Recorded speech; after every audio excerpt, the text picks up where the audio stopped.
Hi, friends. I'm here today for another interview to discuss some of the themes from my forthcoming book, Chronic Hope, Raising a Child with Chronic Illness with Grace, Courage, and Love.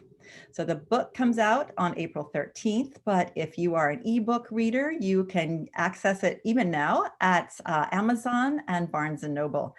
Um, I've done many other videos as well, video interviews, and if you've missed any of them, you can catch up with them on my YouTube channel or over on my website at bonnieoneil.com. So today I am with my good friend Donna Duffey, and Donna and I have known each other for over 30 years since our husbands were business school students together at the same university in Massachusetts. And actually now we live not too far away from each other. Donna in Philadelphia, I'm in suburban Philly. And Donna has a daughter named Maddie who lives with Down syndrome and was diagnosed with autism when she was 5 years old. And Maddie is the youngest of 5 children. She has 2 brothers and 2 sisters. And at the time when Maddie was diagnosed, those children were 12, 10, 7, and 16 months old. So Donna definitely had her hands full. Maddie is now 27 years old, and she lives at Melmark, which is a wonderful provider of comprehensive residential, educational, vocational, and healthcare services for children and adults with autism spectrum disorders and other neurological and genetic disorders. And Melmark is actually right down the street from where I live. And so Donna and her husband, Joe, and me and my husband, John, we have bumped into each other many times along this road. And that's been just such a great joy to get to see a friend like that. In addition to their 5 children, Donna and Joe also have 11 grandchildren. And I know that because I counted their sweet faces on their Christmas card this year. And I have to say, I think this Christmas card from the Duffeys wins my most original Christmas card idea because, of course, due to COVID, they couldn't all get together. So someone very clever in their family took last year's Christmas card and photoshopped the faces from this year onto it, and it's wonderful. So in addition to Donna doing so much work with Maddie over the years, Donna is also an advocate and a volunteer with an organization called Just Listening. And she has the opportunity to listen to the stories and help people discover truth and solutions within themselves. That takes her to the very vulnerable population. She goes into prisons and into homeless shelters and places that serve those vulnerable communities. And so it is just my joy to be with Donna today.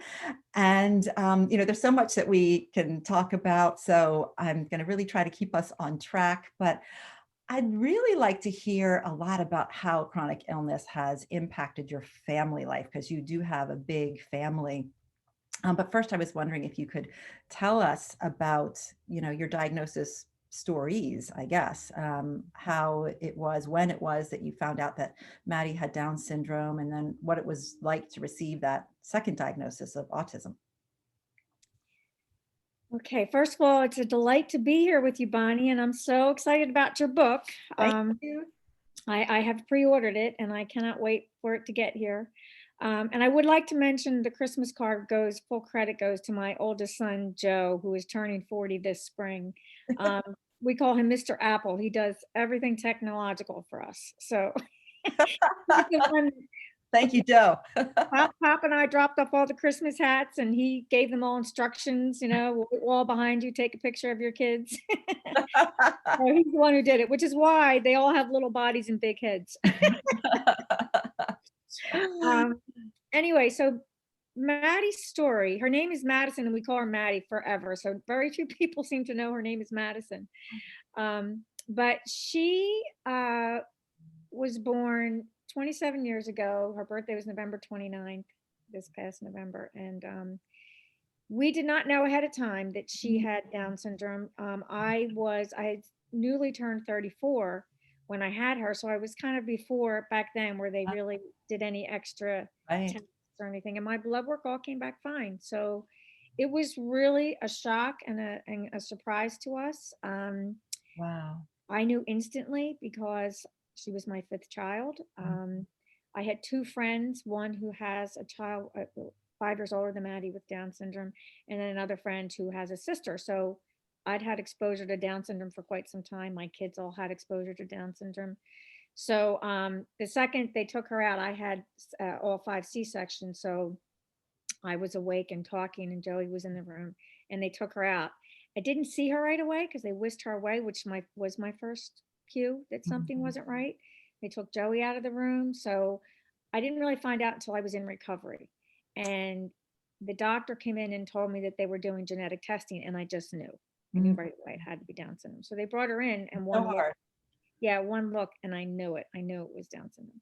So that was a whole whirlwind, just getting adjusted to that, telling our kids the whole thing. Joey actually told them. There's a lot of funny stories in that because they were little and they said funny things. So it was mixed with really heartwarming things as well as heartbreaking. Yeah.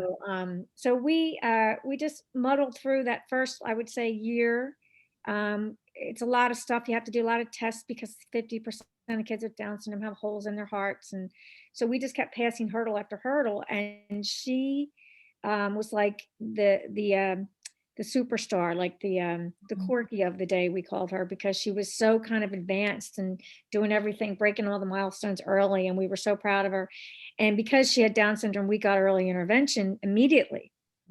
So she had been getting people coming to the house and monitoring her and doing therapy with her. So we were so kind of excited. And I breastfed her until she was 15 months old. And then she got sick and she got an upper respiratory infection and put her in the hospital. And it just was a real stressful time, very traumatic for her.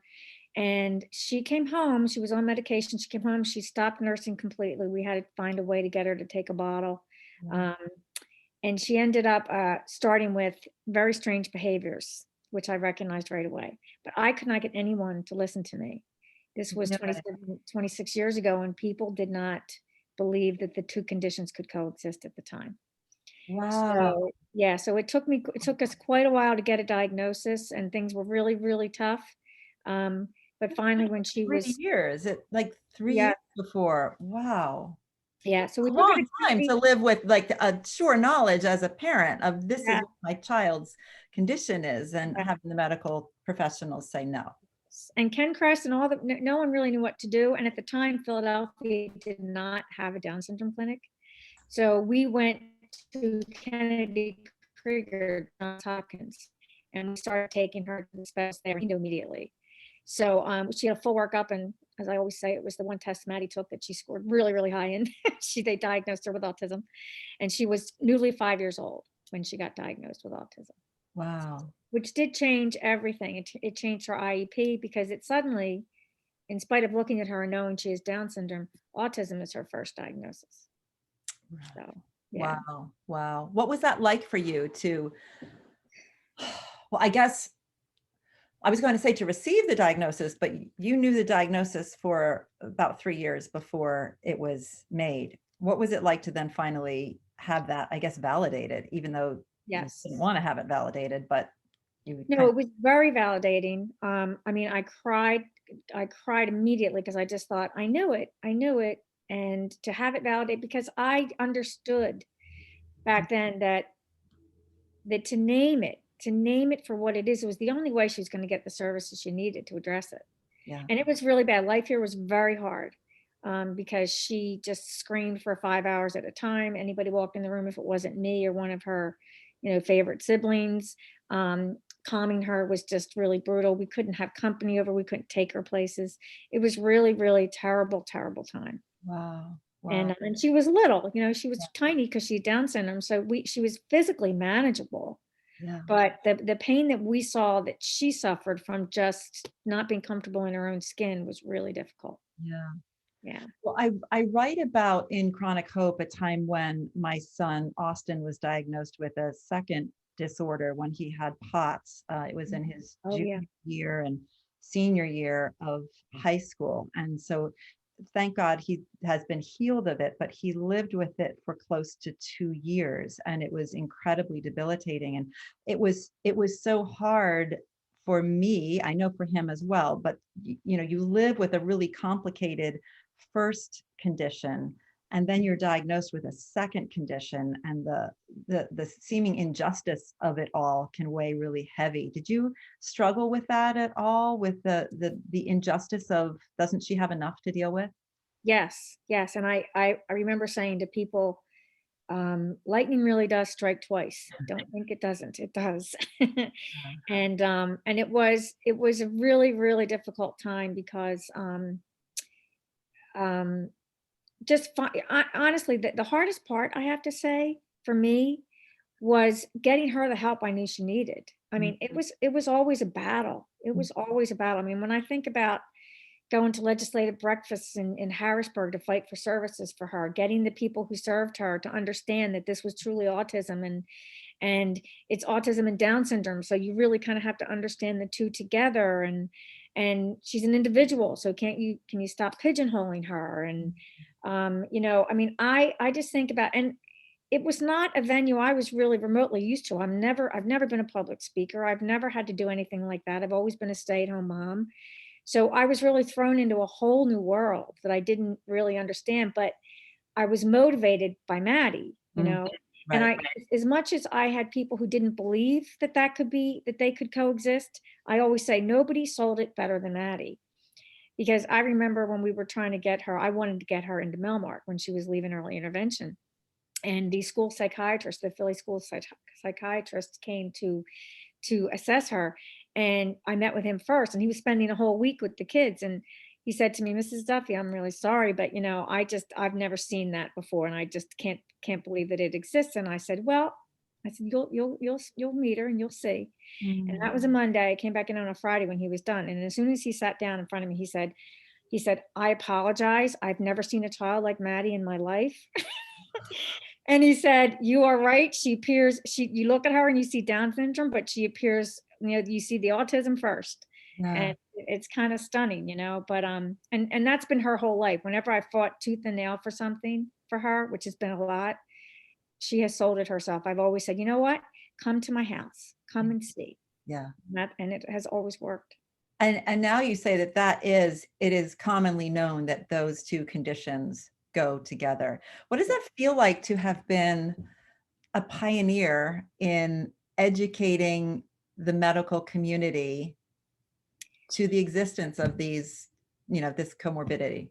Yeah, it honestly felt like an honor Mm. because Dr. Capone, he's in the disability world, especially in the Down syndrome world, he's like a celebrity, and has been seeing Maddie since she was 2. Now that Philly has a clinic, I switched over, but mostly because I just needed it in terms of getting her services. I needed people here in the city.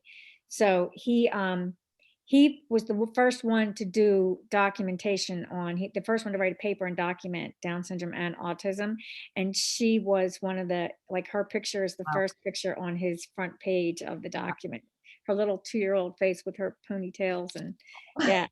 Yeah, so it was an honor, and I continue to do work in that field, like in terms of Melmark has me on the list when they have new parents coming in, who, especially those that have to place them residentially for whatever reason, Mhm. they call me and I tell them our process and what it took and how to take care of themselves and Yeah. all of that. So it's been an honor to be part of that. And listen, Maddie, I always say she's nonverbal, she's in diapers, she has so many challenges in her life, but she's the best teacher in the world. She really is.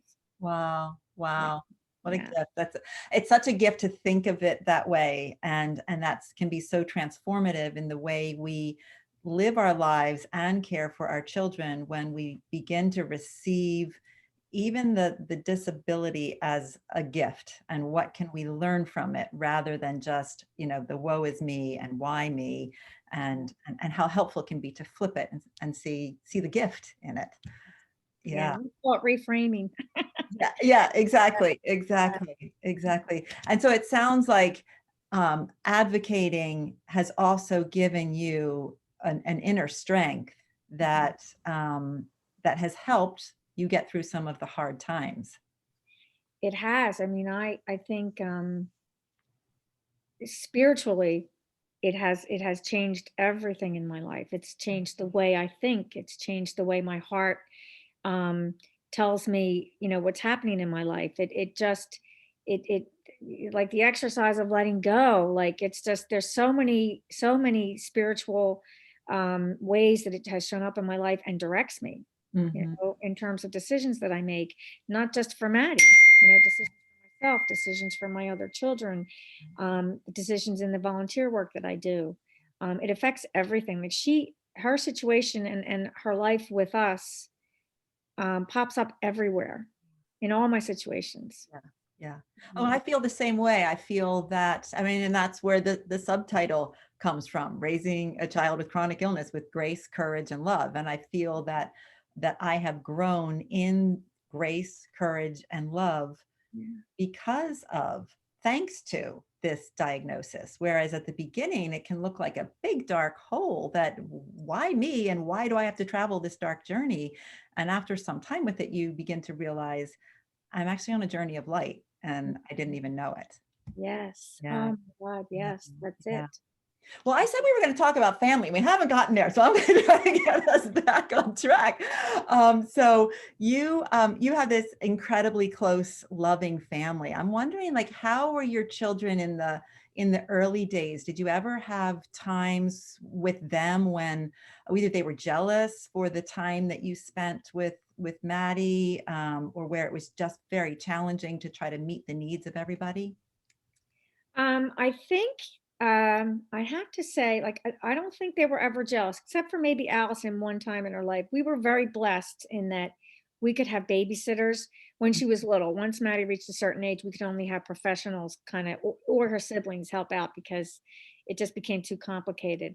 But when she was little, we did have babysitters that were able to be here. And so I could spend some one-on-one time with my kids now and then. But one time, Allison, I used to take Maddie to Kencrest for a mother-daughter tot class, and Allison always had to stay here with the babysitter. And so one day she cried, and I remember she was only 16 months. She's only 16 months older than Maddie, and she cried. I said, "What's the matter?" And she said, I was saying, I'm taking Maddie to therapy because I didn't want to say school. I knew Allison would want to go to school. So I said, I'm taking her to therapy. And all along, she thought I was saying I'm taking her to get a Slurpee at 7. So I remember that day saying to the babysitter, well, you take Maddie and I'm going to take Allison and get a Slurpee. So that's what we did. But honestly, other than like that little thing that Maddie being that, Allie being that little anxious about losing her mom that day, I have to say my kids were not jealous. Mm, And I honestly think it's because first of all, the dynamic. There was 6.5 years between Brendan and Allison. Those were the Harvard years, right? That yeah, we moved to yeah, Boston. So there's 6.5 years. And so it was almost like two different families in a way, the yeah. older three and then Allison and Maddie. So Allison was the only one of them who never had a memory of not having Maddie around Mm, because she was 16 months. She has no recollection of pre-Maddie. The other kids did. Um, and even at 27, like I really think they look at Maddie, it's like she's still this baby. mm, So they have never been jealous of her. Like mm, they've never, I mean, they had been through the ringer with her. mm, I mean, the stories would just shock, and then they continue to shock everybody. Like the things we've had to live through with her. Um, but they don't. It's like they just have a real, and I think it's because of her severe cognitive challenges. yeah, Like yeah. she can be really, really smart. She's really smart. She knows so much about her environment. She can figure things out. It's amazing. But that autism just blocks so much. And I think that they have never, ever, ever been jealous of her or jealous of the time we give to her. Um, and I think a lot of that is also, Bonnie, because we needed them. We needed them to help. Yeah, They were every much right in there in the thicket with us. yeah. And they still are. Like um, we went to Spain a couple years ago or a year and a half ago, I guess it was. And they all had to go and do their visit with Maddie on Sundays. And like we got an award from Melmart for a volunteer, and we knew we weren't going to be able to be there. So Joe and Brendan went and they spoke about their sister. And Oh my so gosh, even as beautiful. adults, They, Yeah. they really value her, and they were never jealous, I have to say, in spite of the incredible challenges. Yeah. So, so we've been lucky that way. We really have. And even the grandkids, like as much as they're kind of scared of her sometimes, Mhm. especially when they're really little. Yeah. Um, like Rosie, my 6-year-old granddaughter, she just turned 6, and she calls her baby Aunt Maddie. That's beautiful. And it's very cute. So I just think that I think there's a lot of reasons why that never happened, because I know a lot of people, even in my Down syndrome autism community, have that issue is very deep. Yeah, and that's so beautiful. I think just the importance of reinforcing to your family the importance of love within the family and being a family and staying united. It's such an important part about raising a child who just has some kind of special Yeah. medical or emotional needs. It's just so important that the family stay together and just really grow in love for one Yes. another. Yeah, yeah, And it's hard. I'm not going to say it's very difficult. yeah, yeah.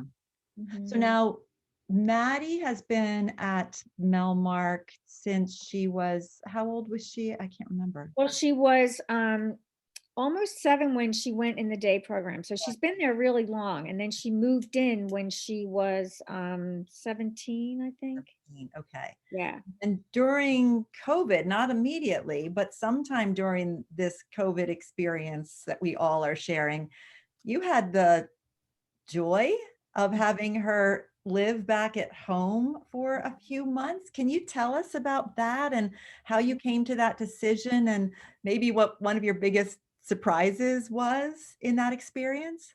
Yeah, sure.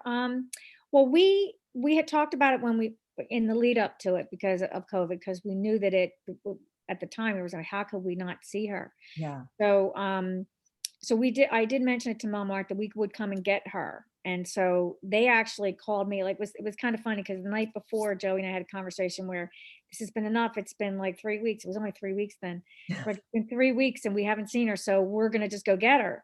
And so the next day, um, Iris, the management, the girl who manages Maddie's house, called me and said, Mrs. Duffy, would you possibly be able to do it soon? Because they were Mm. really struggling. They had a lot of staff with COVID, and they just were having trouble getting staff to come into work because of it.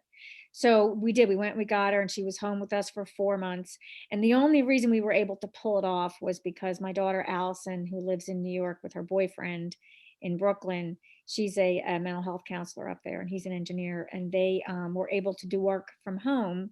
So they came and moved in with us for those 4 months. Oh, what another gift. Oh my So goodness. we were a team of 4, and it was a gift. It was so beautiful, and it was, and Allison's boyfriend had said to me when it all ended, he said, he said, I'm just gonna miss it because he said, I really felt like we were a team. And I said, well, we were, because I mean, and sometimes I mean, all 4 of us would put her to bed at night because it took all 4 of us. Yeah. And it was a really beautiful thing. The surprise, I would say, was that I realized how old I've gotten. It's like, wow, I just cannot do what I used to be able to do with her. I mean, we see her all the time, but it's usually, short little, two nights at a time at home overnight, or every Sunday we visit her. So it was never for an extended period. And oh man, I gotta tell you, I was like drained. Oh my goodness. What another gift then of having Yeah. Allison and her boyfriend with you Yeah. and Yeah. again, just being able to be as that family together. Exactly. What It was a struggle, and the struggle was that she did have a couple, she like had a little medical problem going on. It wasn't bad, but it was enough that she had like stomach issues, so diarrhea the entire time that she was with us. And I could not really, because she wasn't there and I had to sign documents and everything, that we would take care of her. And on my end, I didn't have doctors for her because Melmark was her doctor now. Everything was through them.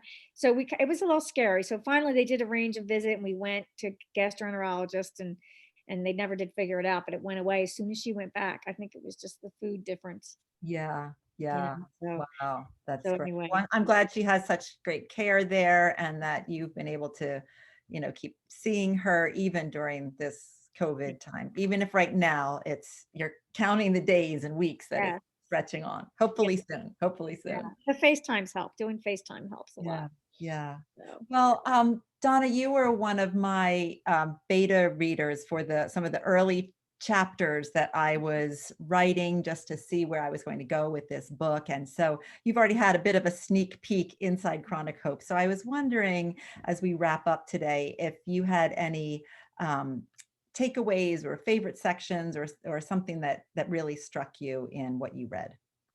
okay, yes, I absolutely the thing that jumped out at me, I think it was chapter 8, I believe. Um, the alone chapter, Mhm. Yeah. because what jumped out at me, and this is because of the work that I do and just listening, was where you talk about how really what you needed from family and friends was for people to just sit with you and listen with you and help you hold the Yeah. suffering and the pain of what you were going through and feeling for your son. Yeah. Um, and that really resonated with me because that's exactly what just listening is.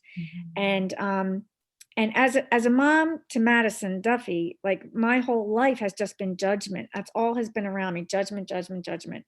And that has been very hard for me. I've always, if talk about jealousy, I've always been jealous of my husband Joe because he doesn't ever let that phase him. Like he does not care what people think and he doesn't care what they say.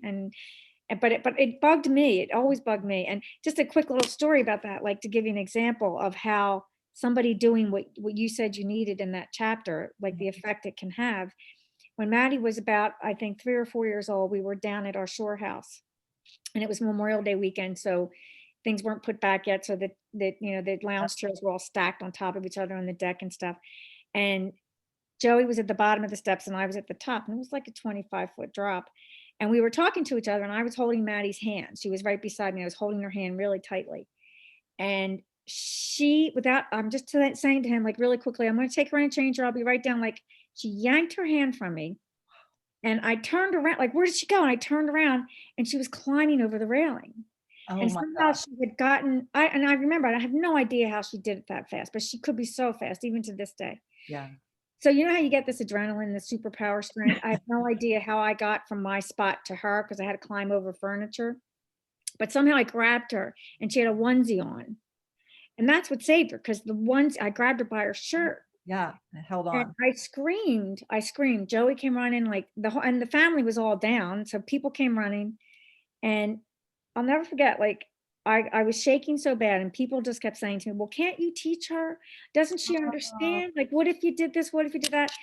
And I Mm. was kind of numb. So I just responded, well, no, I can't teach her because of this. And when she doesn't, and I was going through all my explanations. And it wasn't until hours later that I was in Joey's parents' house and grandmom and grandpa's house, which is right on the same little, used to be right on the same little thing. And I was sitting there, we were all sitting together. Maddie was asleep, and Joey's sister came in, Rosemary. And she sat down, she said, Donna, I Mm. heard what happened today. And I just was prepping right away. Like I could feel the tension. I Mm. was gonna say, and she said, oh, I just want to say I'm so sorry. Mm. And I just burst out crying because suddenly I was like, that's what I wanted people to Right. say. Right. That's what I've needed all along. Yeah. Exactly. Yeah. Yeah. But Yeah. it had an actual physical Mm. impact on me. Yeah, And it, of it course. helped me to see, like, so that when people would say something, I would say, you know what I really need? I learned how to ask for it. You Yeah. know what I really need. Yeah. I need you to listen and sit with me and understand, not tell me what I should do. Yeah, yeah. Or I find too, even like to brush past it as though, oh, everybody has their cross to bear is not helpful in the moment. And some crosses are heavier than Yeah, others. And so yeah. Oh, well, thank you for sharing that story because I think it can be so easy to feel like we are all alone in this experience of raising a child who's just slightly different from other children. Yeah. yeah, exactly. Oh, well, Donna, this has been such a joy and such a treat to spend this time together and to hear a little bit more about your stories of raising a child with some chronic conditions. And so thank you so much for sharing your time with us today. And so just as a reminder, my forthcoming book, Chronic Hope, Raising a Child with Grace, Courage, and Love is coming out on April 13th, but you can access it now on Kindle or Nook.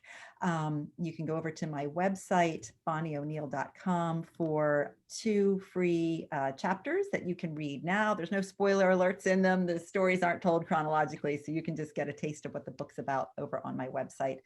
So thanks for tuning in, and keep checking in. There'll be some more interviews coming on my website. Take care of each other. Thanks. Bye. Thanks, Bonnie. Thank you. Thanks, Donna.